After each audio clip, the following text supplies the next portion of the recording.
विद्यार्थी मित्रांनो, सह्याद्री ट्युटोरियल्समध्ये तुमचं स्वागत आहे. आजच्या लेक्चरमध्ये मी काय करणार आहे, मी काही शिकवणार नाही आहे, तुम्हाला लक्षात घ्या. काही शिकवणार नाही, 2 ते 3 मिनिटाचा व्हिडिओ होईल जास्तीत जास्त. ओके, पण मी तुम्हाला काय देणार आहे याच्यात. आता दिसलं असेल तुम्हाला की माझ्या हातात एक क्वेश्चन पेपर आहे.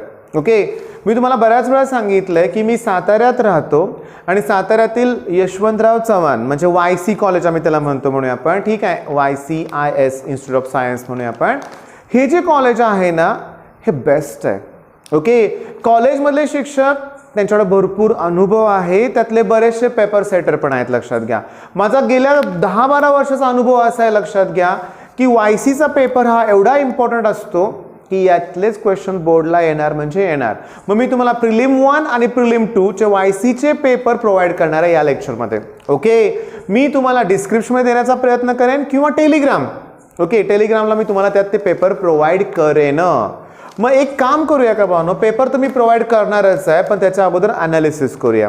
केमिस्ट्रीचा पेपर आहे. ओके, आता मी तुम्हाला सांगतो केमिस्ट्रीचा पेपर म्हणलं की पहिली गोष्ट डिफाइन म्हणजे डेफिनेशन शोधायला सुरुवात करूया आपण. लक्षात घ्या की पहिल्यांदा ठीक आहे, MCQs मध्ये मला कोणतीही डेफिनेशन तशी दिसलेली नाही आहे. ओके, काय प्रॉब्लेम नाही.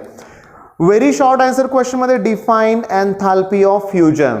ओके, डेफिनेशन आहे. त्याच्यानंतर डिफाइन इथर दुसरी डेफिनेशन आहे. त्याच्यानंतर तुम्हाला सांगू का की डेफिनेशन म्हणलं की व्हॉट इज नॅनो मटेरियल असं विचारलंय. डेफिनेशन मध्ये डिफाइन एंट्रॉपी असं आहे. म्हणजे मी तुम्हाला सांगतो पेपर तर मी तुम्हाला प्रोव्हाइड करणारच आहे रे. प्रिलिम 1 प्रिलिम 2 2 पेपर आहेत. तुम्ही बघा डेफिनेशन्स कोणत्या कोणत्या आलेत. नेक्स्ट मी तुम्हाला सांगू का डेफिनेशन नंतर मी जातोय डिस्टिंग्विशला. तुम्हाला सांगू का तुमच्या पण कॉलेजचे पेपर बघा. हे वाक्य मी बऱ्याच वेळा बोललोय की प्रत्येक पेपरमध्ये ऑर्डर ऑफ रिॲक्शन आणि मॉलिक्युलरिटीचा डिफरन्स आहे. मग बोर्डाला येण्याचे चान्सेस आहेत ना. पण मी काय म्हणतोय टेक्स्टबुक मधले सगळेच डिफरन्स करा ना तुम्ही. ऑर्डर ऑफ रिॲक्शन आणि मॉलिक्युलरिटी आहे आणि तो प्रश्न त्यांनी विचारलेलाच आहे. लक्षात घ्या. ओके, ऑर्डर ऑफ रिॲक्शन आणि मॉलिक्युलरिटी.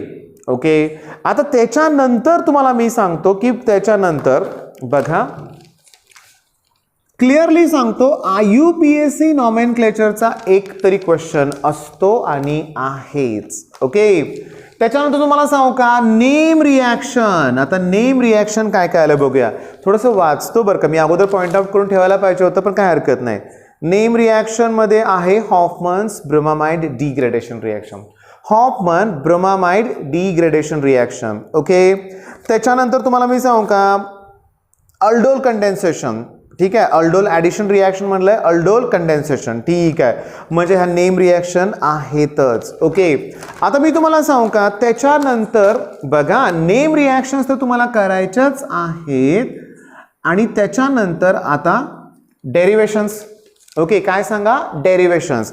तर delta H equals to delta U. मी तुम्हाला सांगू का बघा की delta H equals to delta U plus delta NG म्हणजे गॅसियस साठी RT. हा प्रश्न आहे इथं आलेला आहे. बरं, यासारखा प्रश्न कुठला आहे work done -P delta V. Integrated rate law. पण इथं गंमत सांगू का इंटिग्रेटेड रेट लॉ सुद्धा विचारला गेलेला आहे. ओके, म्हणजे मी तुम्हाला सांगू का हे ठरलेलं आहे. मग डेरिवेशन नंतर युजेस. आता हा पॉइंट आहे ना, मग तुम्हाला अल्कोहोलचे युजेस विचारतील, कार्बोक्सिलिक ऍसिडचे विचारतील, पॉलिमर एखादा त्याचे युजेस विचारतील, सगळं करावं लागेल. ओके, आणि आता त्याच्यानंतर मी तुम्हाला सांगू का लक्षात घ्या सगळ्यात शेवटी मी घेतोय न्यूमेरिकल्स. बघा पहिलाच टॉपिक कुठला आहे आपला सॉलिड स्टेट. अरे सॉलिड स्टेटचं न्यूमेरिकल येणार म्हणजे येणारच परीक्षेत, कारण टॉपिकचं वेटेज 5-6 मार्काचं असेल तर न्यूमेरिकल विचारलंच पाहिजे. त्यांनी लक्षात घ्या आहेच. बघा समजून घ्या सिल्वर FCC स्ट्रक्चर असतं. आता FCC स्ट्रक्चर ओके म्हणजे 4 ॲटम असतात त्याच्यात. ओके, त्याची डेन्सिटी दिले. ओके, आणि विचारलंय volume of the unit cell. Okay, ऐका volume of the unit cell. मी तुम्हाला सांगू का ॲक्च्युली डेन्सिटीचा फॉर्म्युला आता सांगतो. माझे ना नोटेशन्स आहेत ना थोडेसे जुन्या सिलेबस प्रमाणे आहेत बरं का. लक्षात घ्या Z म्हणजे नंबर ऑफ ॲटम्स. ते FCC मध्ये 4 असतात. एम म्हणजे त्याचं मोलार मास 108 असतं सिल्वरसाठी, बरोबर आहे.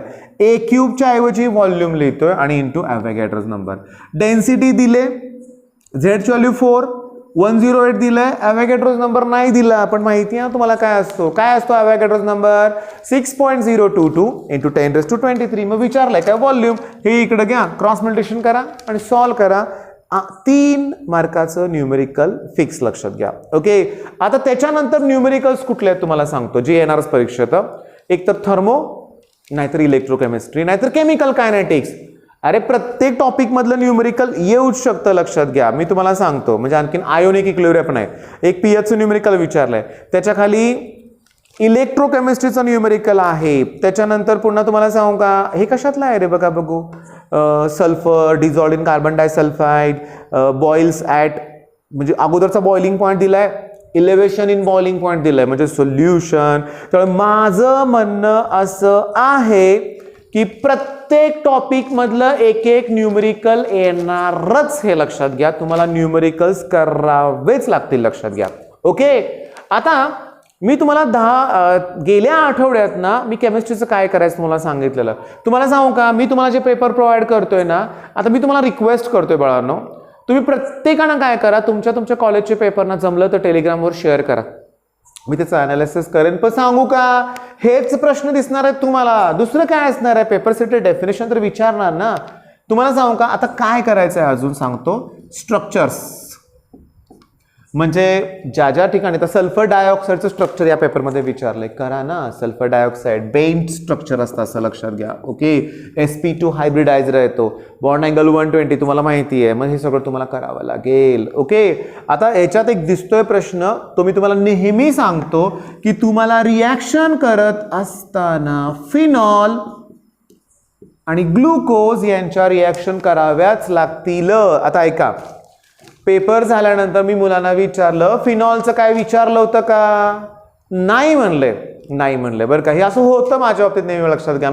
मला वाटतं अरे दिलेले प्रश्न आलेच पाहिजेत, मग मुलांना नाही म्हणलं की मी नाराज होतो. पण जेव्हा मी पेपर बघितला ना, 21वा प्रश्न आहे बघा, explain preparation of carbolic acid from benzene sulphonic acid. 3 मार्काला विचारलं रे. अरे कार्बोलिक ऍसिड म्हणजेच फिनॉल, आलं का लक्षात तुमच्या.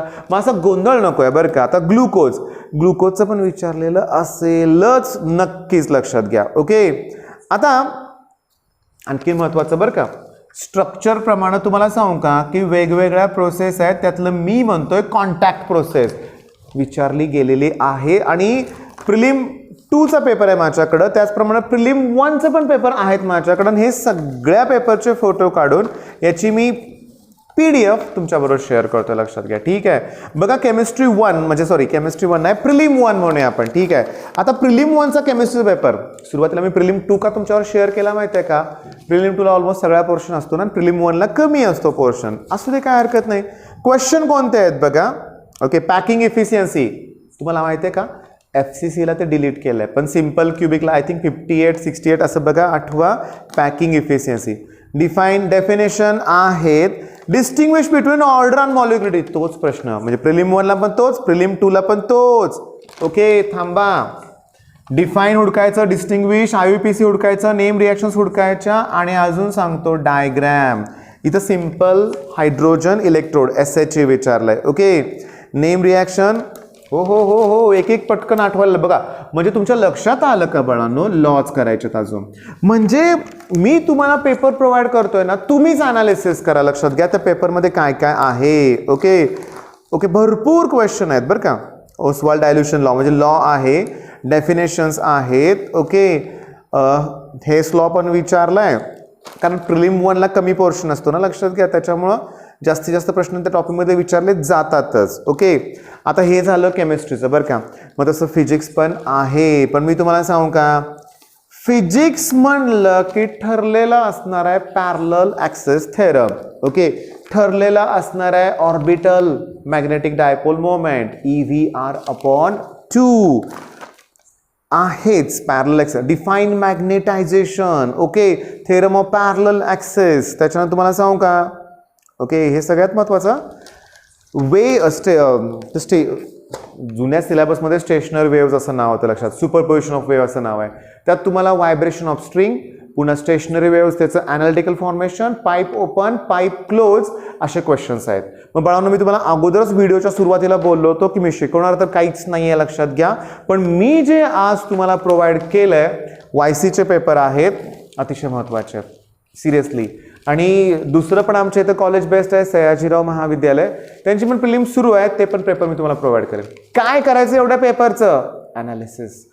अनालिसिस कसं करायचं? हे क्वेश्चन्स वेगळे करायचे, लिहून काढायचे बाळांनो, लक्षात घ्या. डेरिव्हेशन्स, डेफिनेशन, फॉर्म्युले, MCQ आणि या जोडीनं, म्हणजे मी तुम्हाला सांगतो, हे झाले याचे पेपर.